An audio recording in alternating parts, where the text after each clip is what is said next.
ও বাবলুদা, শুনলাম নাকি আপনার খুব শরীর খারাপ। হ্যাঁ রে ভাই, খুব শরীর খারাপ। আপনি করেন, হসপিটালে ভর্তি হয়ে যান। না রে, আমি হসপিটালে ভর্তি হব না। আমি হসপিটালে ভর্তি হলে সব পেশেন্টদের অসুবিধা হয়, কষ্ট হয়। আমি ভর্তি হব না। আপনার জন্য কেন অসুবিধা হবে বাবলুদা? কি কারণে হয় অসুবিধা? হয় রে হয়। কেন জানিস? এর আগে আমি ভর্তি হয়েছিলাম। ভর্তি হওয়ার পরে সব নার্স দিদি ভাইরা, সুন্দর সুন্দর নার্স দিদি ভাইরা সব আমার ট্রিটমেন্ট করতে চলে আসছে। মানে ওদের কাছে নাকি আমি হ্যামস্যাম দেখতে, ওদের নাকি আমি খুব ভালো লাগে দেখতে। ওরা সব নার্স দিদি ভাইরা আর সব পেশেন্টকে না দেখে আমার কাছে চলে আসে। তখন আদার্স পেশেন্টরা অসুবিধা হয়।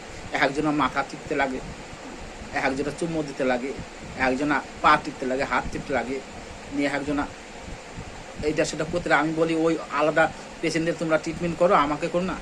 বলছে বাবলুদা, তুমি আমাদের জান, তুমি আমাদের প্রাণ। তোমাকে না দেখতে পেলে আমাদের হৃদয় থাকে না, প্রাণ। তাই তোমাকে ছাড়া আমরা থাকতে পারবো না, তোমাকে ছাড়া আমরা বাঁচতে পারবো না। এই যে ডিউটির টাইম শেষ হয়ে যায়, ওরা ডিউটি ছাড়ে না। খাবার টাইম পেরিয়ে যায়, খেতে যায় না, ওরা আমাকে নিয়ে পড়ে থাকে। তাই আমি আর হসপিটালে ভর্তি হব না রে ভাই। হসপিটালটা আমার জন্য আদার্স পেশেন্টদের অসুবিধা হয়, কষ্ট হয়। নার্সরা কেউ ট্রিটমেন্ট করে না, আমি ভর্তি হলে। তাই আমি আর হসপিটালে ভর্তি হব না।